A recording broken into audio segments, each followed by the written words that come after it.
One thing that really emergent theme that would come out of this would be what you want to say to future generations.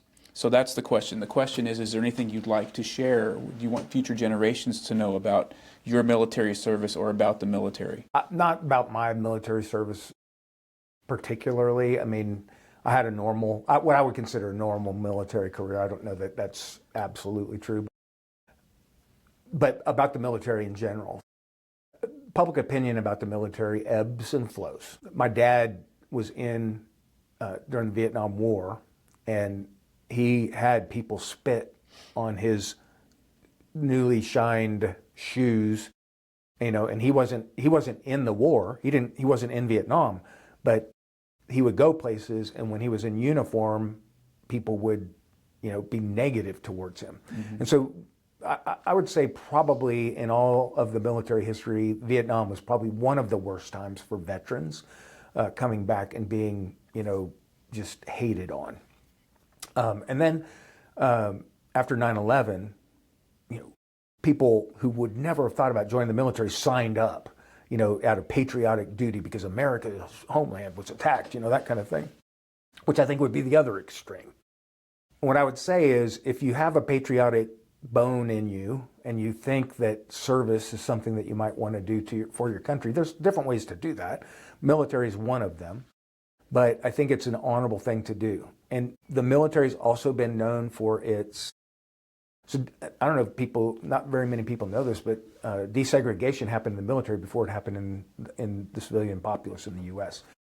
And it was kind of like a social experiment. And it wasn't that popular of an experiment in the military at the time. It wasn't like everybody's like, oh yeah, this is a great idea, let's do it. There were riots on military bases over desegregation in the military. But it was the right thing to do. Mm-hmm. And a lot of times we hear about, and I will also say that there have been some social experiments in the military that were not the right things to do. And I'm not putting my moral stamp on anything or not. I'm saying it's used that way sometimes. The commander-in-chief of the military is civilian and has oftentimes a political agenda to do, and they're in charge of the military. So they can put those kinds of things into practice or play. I'm not going to say one way or the other what I think about those, what those should be. What I'm going to say is if somebody, future generations, if somebody's thinking about doing the military, don't let those things be the reason why you do or don't, because those things always change. The stable thing about the military is that it is a way to give 100% of yourself to a greater cause. And I didn't think that after my first 4 years, but I absolutely believe that for every year after that. So year 5 on through 20, I knew that my family was sacrificing for my country. I knew I was sacrificing for my country, and I was willing to, still am willing to lay down my life for my country if the need ever came up. But I don't think that's something that just automatically happens when you go through basic training.